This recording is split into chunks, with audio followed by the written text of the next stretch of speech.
Space trains like beads on a string. A military train is a long creature. A locomotive up front, sometimes two. Wagons in a line. Flat cars, box cars, and tank cars. Each has a job. Ammo rides low and tight. Fuel rides in tanks. Spare engines and air defense parts hide under tarps. Troops ride in coaches when needed. Decoys mix in to fool watchers. Hot trains show different signs. They weigh more. They pull harder on grades. They keep strict radio rules. They may ride with a guard car. They may mask lights to confuse spotters. Ukraine studies this system like a code. The goal is simple. Do not hit every piece. Break the one piece that stops the board. This is interdiction. It is a plan, not a word. Cut a rail at the right place and time. Force a stop. Block repair crews. Create a queue. When the queue grows, the front starves. Artillery slows, rotations slip, air defenses reload late, fuel bowsers wait. A front can eat hundreds of tons each day. Trains meet that diet. Trucks cannot over long distances. The math favors rail. How does a strike get cleared? Layers. First, find a likely target. Build a profile. Note consist length and mass. Watch acceleration and braking. Compare with patterns from the past week. Next, project the window. Trains are bound by control points. They pass a junction at a set minute. They must cross a bridge by another minute. If you know the path, you can lead the shot. Then check the air defense map. Russia layers long-range and short-range systems around key hubs. Long-range watches the high sky. Short-range guards the approach. You must plot a route that skirts these bubbles. You must time the shot so the missile meets the train at the choke point. There is also messaging risk. Strikes deep in the rear touch lines that leaders draw in public. Each side tries to show control. Each side says, "We can hit you, and we can choose the time."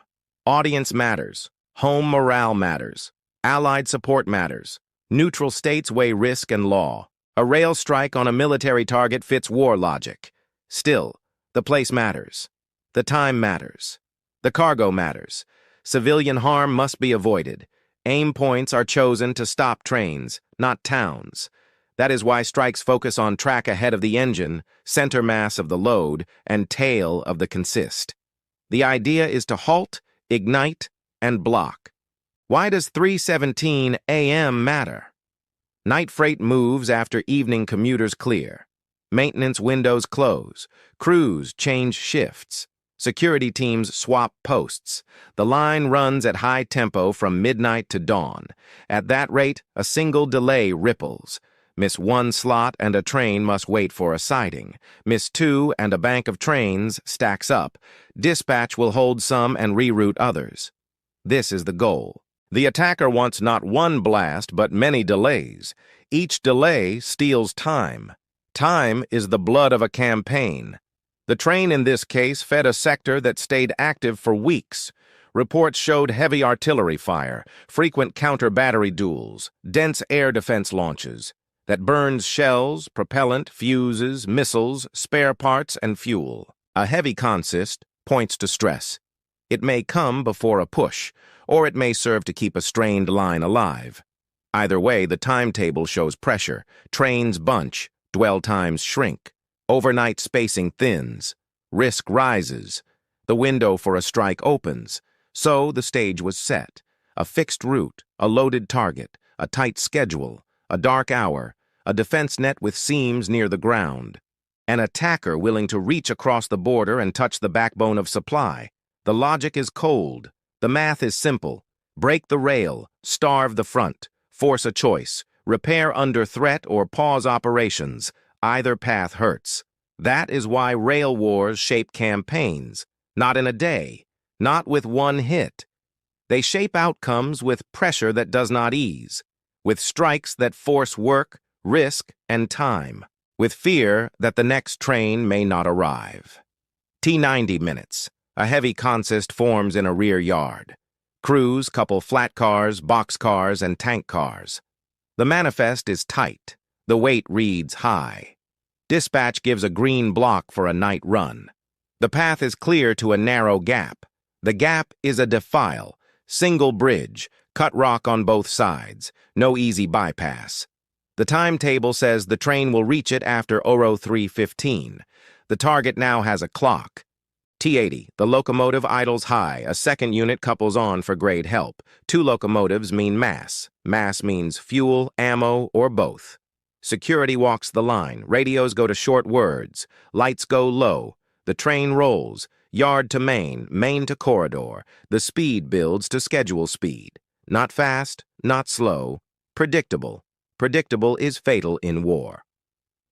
T70, the corridor breathes, signals space traffic in blocks. Freight ahead clears a siding, the target holds the slot. A work gang closes a maintenance window, catenary power is stable. The dispatcher sees the screen fill green. The train will keep time. Every block it passes confirms the model. The model is the basis for a strike. T60. The route projection tightens. The train must cross 3 control points. Each has a minute mark. Miss one and the timeline slips. Hit them and the arrival at the defile is locked. The lead time for a missile launch is set. The shooter needs a launch window that meets the train at the choke. That means math, distance, flight time, wind, air defense zones. The map is not flat. The air is not empty. T50. Threat checks run. Long-range systems guard high altitudes. Short-range systems guard critical nodes. The defile sits in a seam. The seam is between batteries. Coverage overlaps, but not fully at rail level. Terrain breaks radar sight. The river cuts a cold lane for sensors. The plan picks a low path. The path rides clutter. Clutter is noise that hides a missile. T40. Weather favors a strike. Cloud base is low. Wind is steady. No lightning. Thermal contrast is high. A heavy train bleeds heat along the consist. Hot spots mark fuel cars and brake sets. The lead unit glows under load. The target stands out from empties. Empties cool fast. Loads stay warm. Warm loads mean value. T30. Risk checks complete. Civilian passenger slots are clear. No scheduled commuter movement. Local freight sits in yards. Night is the freight window. But this line is all military tonight. That reduces collateral risk. The aim points are set. Rail ahead of the engine for a mobility kill. Center mass to hit cargo. Tail cars to block access. 3 functions. Stop. Ignite. Seal. T20. Launch authorization passes the chain. The shooter aligns to the flight profile. Terrain masking matters. The missile must avoid radar pickets. It must survive short-range intercepts near the target. 1 missile may fail. 2 may get spoofed. 4 create layers. Each aims at a different point on the train and track. If one misses, others still bite. This is redundancy. It is standard in modern strikes. T15. The train meets the penultimate control point. On time. Speed within plan. The dispatcher cannot know a strike is inbound. The screen only shows blocks and codes. The crew cannot see beyond the next bend. The rules say hold speed. The rules will not help. T10. Final ID. Length matches measurements from earlier. 2 locomotives. Tank cars in the mix. Box cars midline. Flat cars with covered loads. No passenger coaches visible. Radio traffic is sparse. Security escort likely rides in a guard car near the head. The profile fits a high-value military train. The window is now. Delay means miss. Miss means no strike for hours. Hours matter at the front. T05. The train commits to the defile approach. No sidings, no alternate route. The single bridge sits ahead. The catenary spans the gap. Sleepers and ballast look old. Bridges are hard to fix at night. They are easier to break than to repair. A strike here multiplies delay. This is interdiction physics in simple form. 3:17:12 a.m. Missile 1 hits track just ahead of the locomotive. The blast lifts rails. Sleepers shatter. Ballast sprays. The front unit rides into a broken path. Steel wheels climb and drop. Momentum dies in seconds. The consist starts to accordion. Brakes scream. The line is now blocked by its own train. 3:17:13. Missile 2 hits center mass. A boxcar goes open. A tank car ruptures. Flame follows vapor. The pressure wave bounces off rock walls. Secondary pops follow. These are sympathetic detonations. Ammo cooks off when heat and shock combine. Fragments cut into nearby cars. Fire spreads along hoses and couplers. 3:17:15. Missile 3 punches another midline aim point. The goal is to ensure cargo loss is real, not cosmetic, not just smoke. Real loss means lost days of supply. Days matter more than cars. A single day of missed shells can reduce a sector's fire by half. Artillery rates of fire depend on steady feed. No feed, no fire. 3:17:17. Missile 4 strikes the tail cars. The last wagons jump the rails. The angle blocks the track bed. Recovery cranes will need hours to clear. Maybe a day, maybe more if the bridge deck is burned. Flames reach the catenary. Power trips. The line goes dark. Dark means no movement. No reroute over the bridge. Not soon. 3:18:330. Alarms ring. Railway troops move. Fire crews request access. Access is hard in a defile. Roads are few. The river edge is narrow. Wind pushes smoke along the cut. Radios switch to emergency codes. A security detachment reports, strike on rail, multiple impacts. They ask for air defense cover. Short-range units scan for follow-on drones. None arrive. The attacker does not need them. The work is done. 3:34. Competing stories rise. Local sources claim empty freight. That is common after strikes. Official lines try to reduce panic, but heat lingers on loaded cars. Heat maps do not lie. The pattern looks like fuel and ammo. The number of cars on fire grows. A rough count shows over a dozen damaged. Some totals will change. Early numbers are always foggy. But the line is shut. That is fact. 4:45. The corridor backs up. Dispatch holds trains at prior yards. Reroute plans start. Parallel lines take some traffic. Truck convoys wake early. They cannot carry the same tonnage. Loads get split. Travel times rise. The front will feel the gap by evening. Batteries will check their stock. Fuel teams will count Bowsers. Command will shift fires to save rounds. This is the chain reaction of one precise strike. This strike shows how modern targeting works in simple steps. First, find the train. Then hold the track of where it will be. Then, guide weapons to meet it at the choke point. The find step blends many clues. Schedules hint at when heavy cargo moves. Yard behavior shows when a long consist forms. Thermal images show hotspots on loaded cars and locomotives. Loaded tank cars stay warm longer than empties. Brake sets glow when mass is high. Radio use drops to short words when units carry sensitive loads. Put these clues together, and you get a target profile. The hold step means prediction. Trains cannot leave the rails. They must pass fixed points.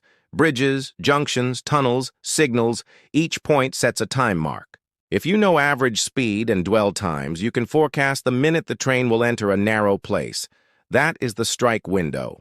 The guide step ties weapon flight to that window. Guidance starts with INS, GPS. INS is an internal sensor that tracks motion. GPS corrects drift and keeps the missile on course. Near the end, an imaging infrared seeker can lock onto a heat shape. That helps hit a moving mass in the dark. Some weapons also use terrain matching. They compare the ground below to a stored map. This keeps them low and hidden. The main measure of accuracy is CEP. That means the circle where half the shots should land. Night improves concealment, but sensors must still see enough contrast. A hot train in cold air gives that contrast. The flight path matters. Tall paths are easy to see on long-range radar. Low paths hide in ground clutter. Clutter is normal noise from trees, poles, wires, and the land itself. Radars try to filter it. Smart attackers ride the edge of that noise. This is called terrain masking. Rivers, cuts, and hills make radar shadows. Missiles that fly through those shadows give defenders less time to react. Air defense is layered. Long-range systems like S-300 or S-400 watch the high sky and far distances. They are strong against aircraft and high flyers. Short-range systems like Tor or Panzer protect points close in. They are meant to swat low missiles and drones. But every system has limits. Radar horizon cuts range at low altitude. Reaction time is short at the last mile. If 4 missiles arrive from slightly different angles and times, the crew must split attention. One interceptor may miss. A jammer can add more stress by spoofing GPS or blinding a radar for seconds. This is why attackers favor salvos. 4 missiles are not excess. They give redundancy and roll split. One aims to break the track ahead of the engine. That is a mobility kill. The second and third aim for center mass to hit cargo and cause fire or cook-off. The fourth hits the tail to block access. Even if one is shot down, others can still achieve the mission effect. The warheads are matched to the job. A unitary blast frag warhead tears rails, sleepers, and thin-walled cars. A penetrator can punch into dense cargo. Thermobaric types create long heat waves in confined spaces. Fuse settings matter. Proximity fuses detonate near the target. Impact fuses wait for contact. Delays can time the burst just inside a car. The rail itself is a weak point with high effect. Rails sit on sleepers and ballast. Break a few meters of rail at speed, and wheels climb and drop. The train derails or must stop. At a bridge or defile, one brake halts both directions. Catenary adds another weakness. If wires burn and trip power, electric units cannot move. Even diesel units face blocked track. Fire adds time to the outage. Why does repair take long? First, crews must make the site safe. That means checking for unexploded items, isolating power, and cooling hot cars. Then, heavy cranes must clear wrecked wagons. Next, engineers replace bent rails and crushed sleepers. Prefab track panels can speed this up, but a bridge deck or cut wall is slower to restore. If a support pier is scorched or cracked, the line may stay down for many hours or more. Even after track is set, alignment and tamping must be right, or trains will creep at low speed. Logistics troops train for rapid fix, but night, fire, and narrow ground slow them. Targeting the middle and tail is not just about damage, it is about blocking repair teams. A jack cannot lift a car if access roads are tight. A cut where the river hugs the rail leaves no easy flank. Smoke blinds crews and keeps heat high. This buys time. Time is the real target. Sensors before and after confirm effect. Before the strike, analysts count cars, note consist order, and tag likely high-value wagons. After the strike, thermal passes show what still burns. Synthetic aperture radar can see ground change through smoke or cloud. Patterns like long hot lines or cold gaps tell if fuel spilled or ammo cooked off. Air defense residues, like spent interceptor tubes, hint at attempts to stop the salvo.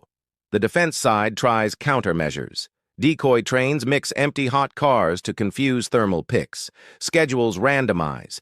Cargo splits into smaller packets. Radio rules tighten. Smoke pots and light discipline reduce signatures at yards, yet the physics of rail remain. Trains must use bridges and tunnels. They must meet signals. They must move at set speeds on curves and grades. This gives the attacker a map of likely windows. That is why the strike at 3:17 a.m. worked. The weapon guidance, path shaping, and salvo design met the target at a seam in the shield. And the chosen aim points multiplied repair time while reducing collateral risk by focusing on rail and rolling stock, not nearby homes. Minute 0 to 30. The line is shut. Power trips.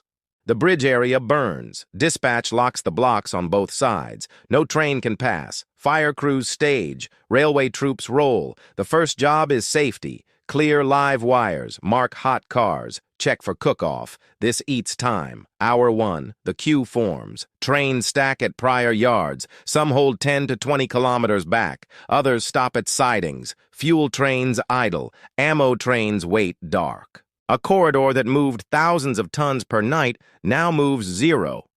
0 is the key word. Hour 2. Command feels the shock.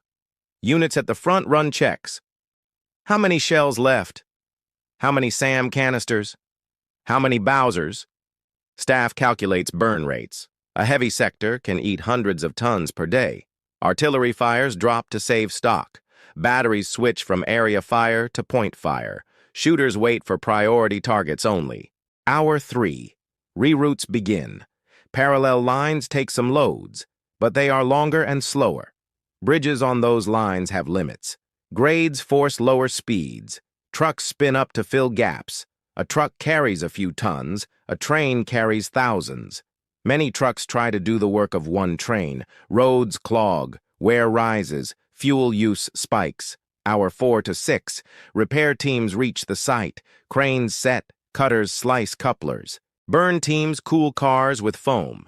If a tanker leaks, a hazmat bubble grows. Wind shifts smoke. The bridge deck is checked for heat damage. If the deck is scorched, work slows. A defile gives little room. Each move needs care. The clock runs. Hour 8. The region feels it.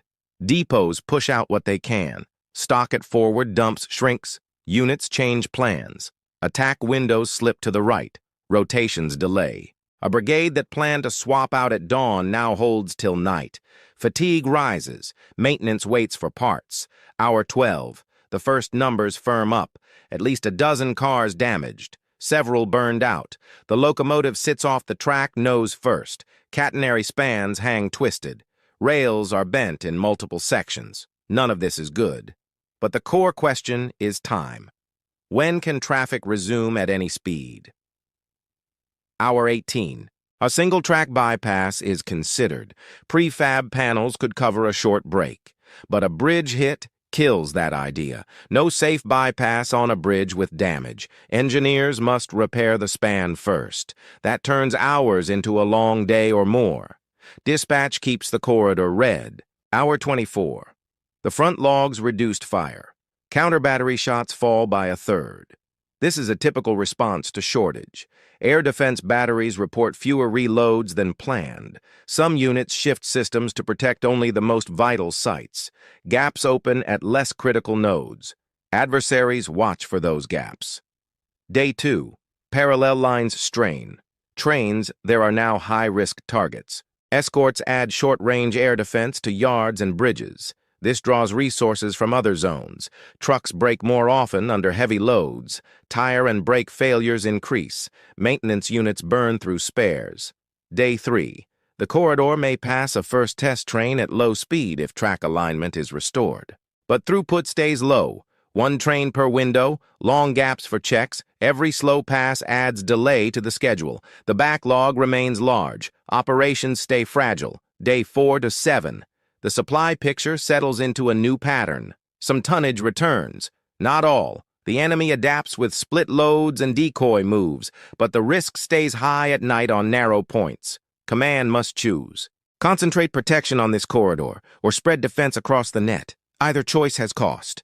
Strategic effects. Messaging shifts. The strike proves deep interdiction is real. It shows that timing beats distance.